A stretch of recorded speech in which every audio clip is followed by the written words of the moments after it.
கேட்குறேன், ஜாதியே இல்லைன்னா வேளாளனுங்கிற அவசியம்னு. அவன் சிரிச்சுட்டே சொன்னான், வேளாண் தொழில் செய்கிறவங்க சிறைக்கு போக மாட்டாங்க, எந்த குற்றமும் செய்ய மாட்டாங்க, ஊருக்கு சோறு போடுறவன் தப்பு பண்ண மாட்டான், அவன் ஜெயிலுக்கு போக வேண்டிய அவசியமே இல்லை. ஆனால் இவன் என்ன பண்ணான், இந்த வேளாளன் சிறை புகுந்தான், இவனாக போனான் அந்த நாட்டுக்கு. அருள்மிகு திருவள்ளுவர் திருக்கோயில். திருக்கோயில் வந்து 2000 ஆண்டுகளுக்கு முன்னால் திருவள்ளுவர் அவதரித்த திருத்தலமாக விளங்குகிறது. இங்கே நீங்கள் பார்த்து கொண்டிருப்பது இலுப்பை மரம். இந்த இலுப்பை மரம் 2000 ஆண்டுகளுக்கு முன்னால் இந்த மரத்தடியில் திருவள்ளுவர் உடைய தாய் தந்தை திருவள்ளுவரை ஈண்டெடுத்து விட்டுட்டு போகிற மாதிரி காட்சியில் இந்த பொம்மைகள் இங்கே அமைக்கப்பட்டுள்ளது. திருவள்ளுவருடைய கூட பிறந்தவங்க 7 பேர். அவ்வை, உருவை, உப்பை, கபிலர், அதியமான், பாரி, திருவள்ளுவர். முதல் பிறந்தது ஔவையார், கடைசி பிறந்து திருவள்ளுவர். திருவள்ளுவர் இங்கே தனியாக தான், அதாவது குழந்தைய தான் எடுத்து வளர்க்குறாங்களா? அவங்க விட்டுட்டு போனதுக்கப்புறம் வெள்ளாளர் இனத்தை சேர்ந்தவங்க திருவள்ளுவரை எடுத்து, அந்த குழந்தையை எடுத்து வள்ளுவன்னு பேர் வச்சு வளர்த்துருக்காங்க. திருவள்ளுவர் இங்கே தனியாக தான், அதாவது குழந்தைய தான் எடுத்து வளர்க்குறாங்களா? அவங்க விட்டுட்டு போனதுக்கப்புறம் வெள்ளாளர் இனத்தை சேர்ந்தவங்க திருவள்ளுவரை எடுத்து, அந்த குழந்தையை எடுத்து வள்ளுவன்னு பேர் வச்சு வளர்த்துருக்காங்க. அதுக்கப்புறம் அவருக்கு திருவள்ளுவருக்கு பேர். அவர் வள்ளுவரனுடைய தொழில் வந்து இதுவாக தான், நெசவு தொழிலில் தான் இருந்திருக்காரு. நெசவு தொழில். இங்கே ஆளால சிங்க அவருடைய நண்பர். அவர் நண்பர்கிட்டேருந்து பருத்தி வாங்கி அவர் வந்து நெஞ்சு அந்த இது பண்ணியிருக்காரு, நெசவு தொழிலில் வந்து ஈடுபட்டு இருந்திருக்காரு. அவர் இது வந்து ஓய்வு கிடைக்கும் போதெல்லாம் அந்த திருக்குறள் எழுதியிருக்காரு. அவர் வந்து 4 வேதங்கள், தமிழ் மறைகள் எல்லாத்துலேயும் வந்து அவர் வந்து புலமை பெற்று மருத்துவத்தை பற்றியும். திருவள்ளுவர் வந்து ஞான வெட்டியான்ங்கிற ஒரு நூல் இருக்கு. ஞான வெட்டியான் அதுல இருக்கு. திருவள்ளுவருடைய மருத்துவ நூல் அது. மருத்துவ நூல். இந்த அம்மையாரை வந்து சந்தித்தது, வாசுகி அம்மையாரை சந்தித்ததை பற்றி ஏதாவது சொல்லுங்க ஐயா. வாசுகி அம்மையார் வந்து ஒரு காலகட்டத்தில் திருவள்ளுவர் ஒரு ஊருக்கு சென்றிருக்கும் பொழுது ஒரு மண்டபத்தில் ஒரு பேய் இருந்ததாகவும், அந்த மண்டபத்தில் நீங்கள் தங்கக்கூடாது அப்படின்னு சொல்லி திருவள்ளுவர்கிட்ட சொல்லியிருக்காங்க. இல்லை, எனக்கு அதெல்லாம் பரவாயில்ல, பேய் பிசாசுலாம் நம்பிக்கை கிடையாதுன்னு சொல்லி தங்கியிருக்காரு. அப்போ அந்த அம்மா அந்த பேய் வந்து அட்டகாசம் பண்ணியிருக்கு. அதை வந்து நீ எதனால் இந்த மாதிரி செய்கிற அப்படின்னு கேட்டதுக்கப்புறம் அது ஒரு கதை சொல்லிருக்கு. அந்த மாதிரிலாம் கிடையாது, நீ இந்த பேயானதுக்கப்புறம் இந்த மாதிரிலாம் வந்து இது பண்ணக்கூடாது அப்படின்னு சொல்லி அது ஒரு பாட்டு சொல்லி அதை விரட்டி அடிச்சிடுறாரு. அதுக்கப்புறமா இவர் வந்ததுக்கப்புறம் இந்த ஊரில் இருந்த பேயை வந்து இவர் விரட்டி அடிச்சிருக்காரு. அதனால் அந்த ஊருடைய பண்ணையாரோ, ஆமாம் பண்ணையாரம் சொல்லுவாங்க, அவங்க பண்ணையாருடைய பொண்ணை வந்து அவர் அந்த பொண்ணை வந்து உங்களுக்கு நாங்கள் கட்டி கொடுக்குறேன் அப்படின்னு சொல்லி மார்க சகாயர்ன்றவருடைய புத்திரி. புத்திரி அப்போ கொடுத்துருக்காரு. அப்போது இவர் சொன்னாரா, எனக்கு ஏற்றவளா அப்படின்னு நான் பார்க்கணும்னா மண் எடுத்து கொடுத்துருக்காங்க அந்த அம்மா கையில். அந்த மண்ணை சாதமாக பொங்கி கொண்டு வந்தீங்கன்னா நான் ஏற்றுக்கிறேன் அப்படின்னு. அதை அப்படியே எடுத்து உலையில் போட்டுருக்காங்க.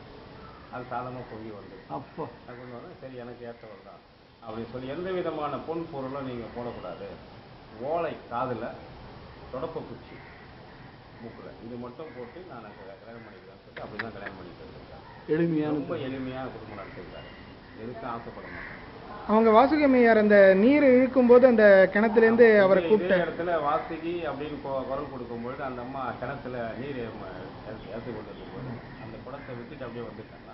அந்த குடம் உள்ளே போகாமல் அப்படியே மேலே. அந்த கிணறு இங்கே இருக்குங்களா ஐயா? இங்கே பக்கத்தில் இருக்கு. அதுக்கப்புறம் அவங்க கடைசியில் சித்தி அடைஞ்ச இடம் வந்து எந்த இடத்துல ஐயா? சித்தி அடைந்த, அதாவது வள்ளுவருக்கு முன்னாடி வாசுகி அம்மாய் உயிர் பிரிஞ்சதான் சொல்கிறாங்க. அப்போ உயிர் ஊசலாடும் பொழுது திருவள்ளுவர் கேட்டாராம், என்ன உனக்கு வந்து எதனா என்கிட்ட கேட்கணுமா சொல்லு அப்படின்னு. எதுவும் இல்லைங்க, அதுவும் கேட்குற மாதிரி இல்லைல்ல. அதுக்கப்புறமா யோசனை பண்ணதுக்கப்புறம், ஆமாங்க இந்த அகப்பையில் கொஞ்சம் ஜலமும் ஒரு ஊசியம் வைக்க சொல்லுவீங்க இல்லையா சாப்பாடு போடும்போது, அது எதுக்குன்றது நான் கேட்கவும் இல்லை, நீங்களும் சொல்லலை, அதை பற்றி சொல்லுங்க அப்படின்னு சொல்லும்போது, அது வேற ஒன்றும் இல்லை, சாதம் போடும்போது கீழே சிந்துச்சுன்னா அதை ஊசியில் குத்தி தண்ணியில் அலசி போட்டு சாப்பிட்றதுக்காக தான் நான் வைக்க சொன்னேன். அது கடைசி வரைக்கும் வந்து நீ சிந்தாமல் போட்டதுனால பயன்படாத போயிடுது. ஸோ குறிப்பறிந்து செய்வாள் பத்தினின்ட்டு வாசுகி அம்மையார் வந்து அவங்க வள்ளுவர் மனதில் இருந்ததை முன்னாடியே செஞ்சுருக்காங்க. அதுக்கப்புறம் அந்த அம்மாவுக்கு பட்டுன்னு உயிர் இருக்கு. அதுக்கப்புறம் அதுக்கப்புறம் எடுத்து இது பண்ணியிருக்காங்க. அதுக்கப்புறமா வள்ளுவர் வந்து ஏழையில சிங்கர் செட்டியார்கிட்ட சொல்லியிருக்காரு, என்னுடைய உயிர் பிரிகிற மாதிரி இருக்கும் பொழுது என்னை வந்து இந்த பாட இது வச்சு கட்டி தூக்குற மாதிரி அந்த மாதிரியோ இல்லை, அதாவது புதைக்கவும் கூடாது, எரிக்கவும் கூடாது. என்னுடைய உடல் வந்து காக்கா, குருவி, எறும்பு, பூமிக்கு மேல இருக்கிற உயிரினங்கள்லாம் சாப்பிடணும். அதனால வைக்கோ பிரி கட்டி மேல போட்டு என்னை இழுத்துட்டு போவோம். அது எங்கெங்க என்னுடைய உடல் அடிபட்டு செதறி விழுதோ அங்கங்க சாப்பிடணும் அந்த உயிரினங்கள் அப்படின்னு சொல்லி இழுத்துருக்காங்க. அப்போ இங்கிருந்து எடுத்துட்டு போகும்போது கடைசியா திருவள்ளூர் அங்க போகும்போது பிரி மட்டும் வந்துதான், வைக்க பிரி மட்டும்.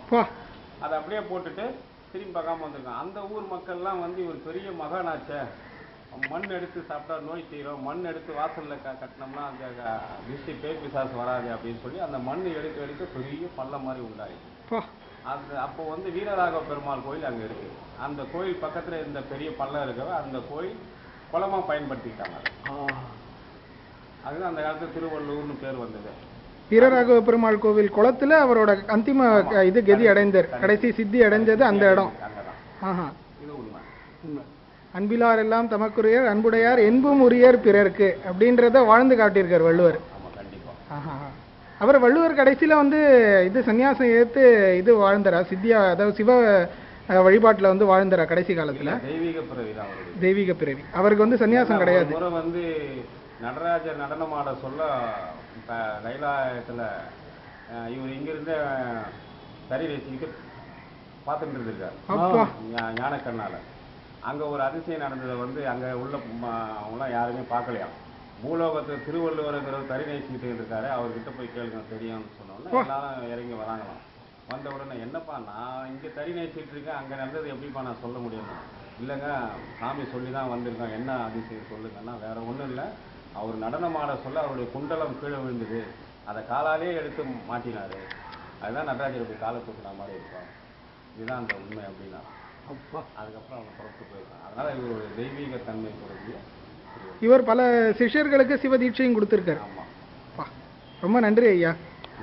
நல்லது ஐயா. திருவள்ளுவர் இங்க தனியா தான், அதாவது குழந்தைய தான் எடுத்து வளர்க்குறாங்களா? அவங்க விட்டுட்டு போனதுக்கு அப்புறம் வெள்ளாளர் இனத்தை சேர்ந்தவங்க திருவள்ளுவரை எடுத்து அந்த குழந்தையை எடுத்து வள்ளுவன்னு பேர் வச்சு வளர்த்துருக்காங்க.